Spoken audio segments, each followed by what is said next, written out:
During the holiday season, we really try to slow our days down. Mornings aren't rushed the way they are during the school term. We don't usually have anywhere to be, and we try to soak up the little moments together. There's more time for hot drinks on the couch, watching the world start to awaken and listen to the birds sing. We actually had a pair of birds breed and hatch 2 chicks during the holidays. We often watch them feed their young on the balcony. I'm trying to soak up these small moments as much as I can. I've learned how quickly they pass. These holidays have also been a bit bittersweet. This time last year, we had just spent a month in Australia with family. Holidays can feel different when you've moved countries. They can be so beautiful and quietly bittersweet at the same time. It isn't always possible to spend every holiday with the people you love. And sometimes it feels like your heart is permanently split between 2 places. When I was younger, I never thought I'd leave Australia and move to South Africa. This life change has taught me so much. It's helped me transform and evolve, and I'm so deeply grateful for it. But even in a life you love, there can still be a sense of longing, a missing, a quiet awareness that parts of your heart live elsewhere. My heart is trying to hold on to something in both countries. I don't think I ever imagined quite how this would feel when I left home. My heart especially goes out to anyone spending seasons like this without loved ones nearby. Whether you've moved countries, lost people you love, or are simply trying to navigate a season of distance, it can be incredibly hard. These slower days remind me to be present with those around me while still honoring the parts of me that miss other people and other places. Holding gratitude and grief and longing together, learning that they can exist side by side. This past year wasn't easy for me without my family. It would have been really nice to be able to spend more time with them. I've started doing things that bring me joy this year. I've started exercising, grounding myself more, reading more, taking time to slow down and really enjoy every moment. My kids have brought me so much joy. I love being a mother. It has given me such a beautiful purpose, and though sometimes motherhood can feel so overwhelming, I also feel less alone, less sad. When you're caring for someone else, it's easier to quieten the mind. The days are over before I know it, and my days have been filled with joy, laughter, tiny hugs and cuddles that make everything feel worth it. So in this season, I'm letting both things be true, the gratitude for where I am and the longing for where my heart still stretches. This Christmas season has been so lovely. We've really spent so much beautiful time together. We've really enjoyed our home. We've done exercise sessions together. We've played with the animals. We've gone on walks and adventures. And I've soaked up every moment because I know that when the children go back to school, it's going to feel so bittersweet. Today has been one of the last days of school holidays in our home, and I'm feeling quite emotional about it. But the kids are upstairs playing with their dad, and I'm busy getting my workout in because there are still certain things that I need to do for myself to feel my best, to be the best version of myself I can for my kids. It can be really hard to let go of the mom guilt sometimes, and to understand that we also need to fill our cup. So this is one way that I have learned helps me to fill mine, to be a better mother, a better wife, and a better person overall.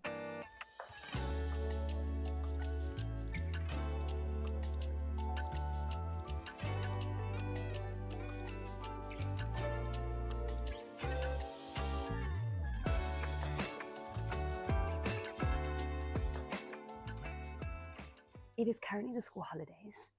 I am embracing the chaos of the school holidays.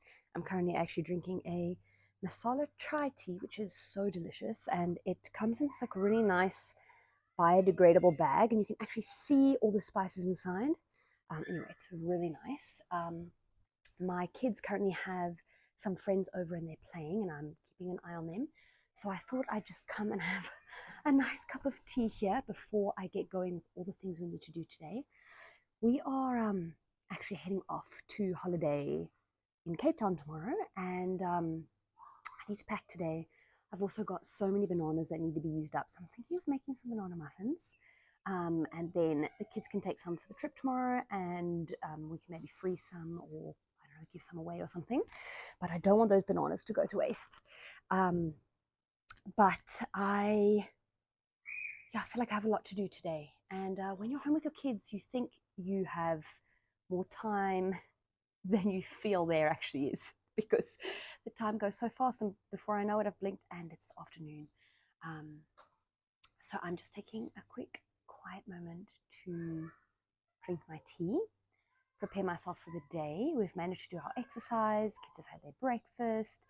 They're so happily playing, and today's the first day in I think a week that we've actually had sunshine. It's been miserable. It's been dreary and raining and gloomy, and we've had a lot of thunderstorms.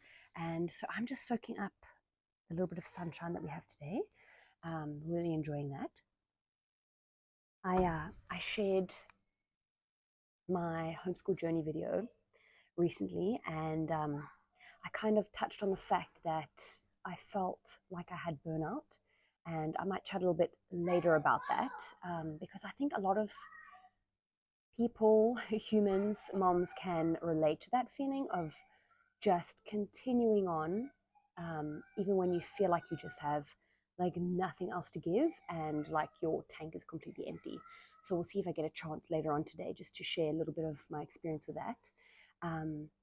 But for now, I have lots of things to do. So cheers. I hope you're having a good day.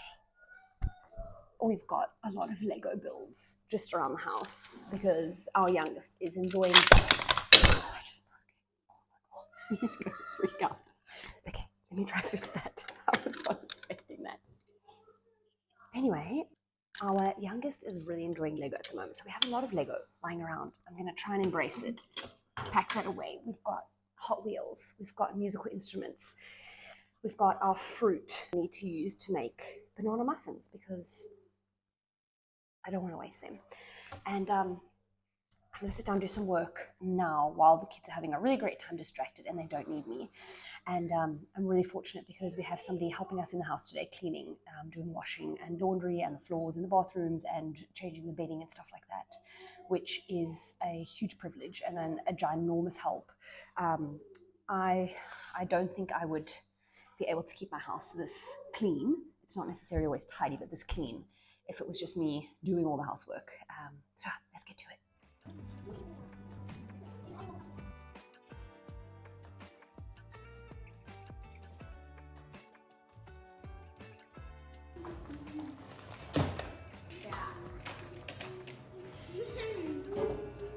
I take you away, bad guys.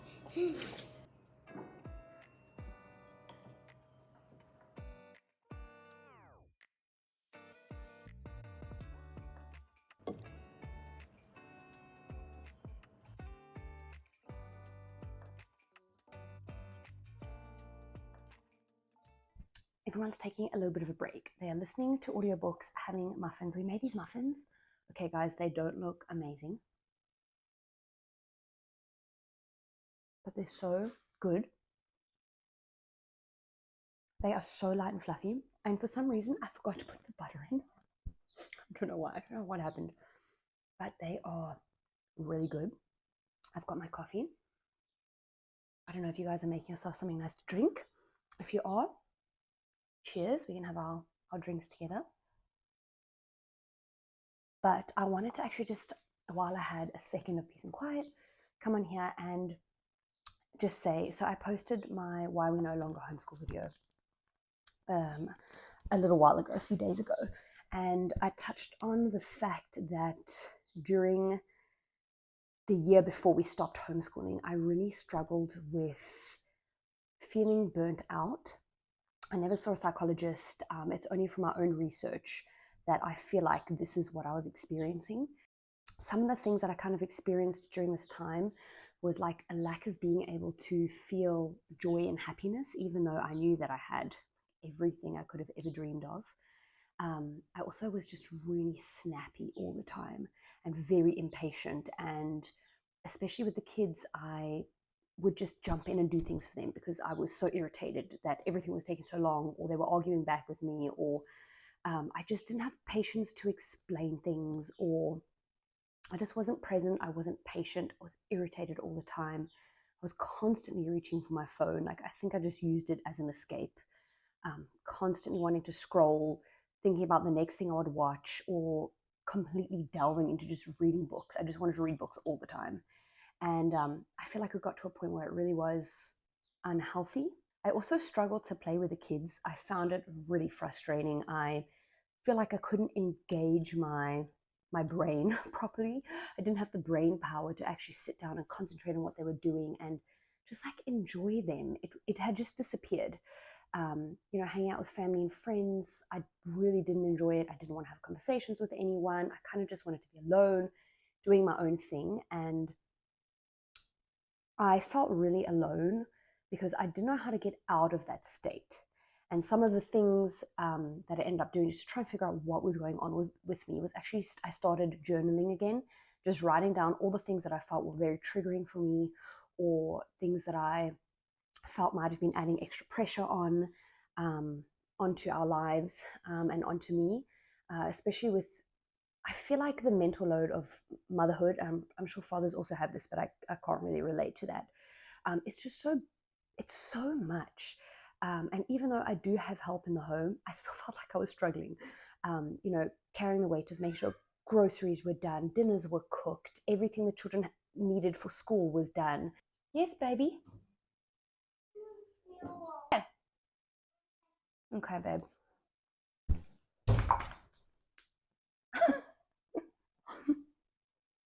So I had all these symptoms of things that I was experiencing, and I tried to figure out, get down to the bottom of what it was. And eventually, when we kind of realized, okay, maybe I'm not made for homeschooling, maybe it's just too much for me. I had to be very realistic with myself, make my pros and cons list of what it would look like if we stopped homeschooling, etc. Eventually, made the decision to put them back into school. I've made that video, so if you want to go check it out, I'll put a thing up here and you can go have a look or watch it after this video. And I just feel like this year, it's now been 3 terms, I don't know how many months that is, and I feel like a completely different person. But in that time where I was struggling so much, I felt so alone. I really just felt like everybody had their lives together. And I know that's not the case, but I don't know, I felt like I was the only one struggling, and I just didn't want to be around people at all. And now looking back, I feel in hindsight that right now, I went through that. I had to let go of a lot of things, like self-doubts and things I struggled with, that I am letting go of for this next year. I'm also just trying to slow down a lot more. The kids are now in school, or school holidays now, but they're back at school. So I've got my mornings to myself. I'm doing social media stuff for my husband's company and some marketing things. And then the rest of the time is to do the things that I want to do. Okay. I've completely lost my train of thought now, but I'm sure that it's a common thing for people to feel. And so I just wanted to share that realness with you guys. If you are going through something similar, you just feel overwhelmed, really not feeling happiness, or I just encourage you to have a look a little bit deeper at what is actually going on and what your body is telling you about your current situation. If there's anything that you can change to improve on that. Because now looking back, I'm a completely different person. I feel happy again. I love spending time with the kids, although I do need a break sometimes. That is true, especially during holidays, which is also okay to say you need some space. But I feel like I'm in such a different place this year compared to 1 year ago at the start of last year. It's just, I feel so different, and I feel like I'm enjoying life again. So I wanted to just reach out to you guys and say, if you are struggling with something, my comments are always open. I would love to learn more about your situation or talk to you about it, or just make you feel not so alone, that there are other people that feel these things as well.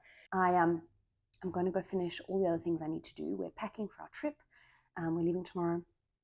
And I'm feeling slightly overwhelmed with all the things that need to get done today, but I know it's okay. We'll get it all done.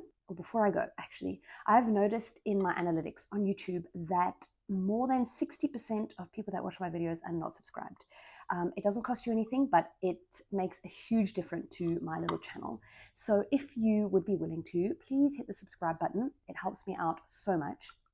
I hope you are all having a great start to the year. May it be smooth and calm and not super overwhelming.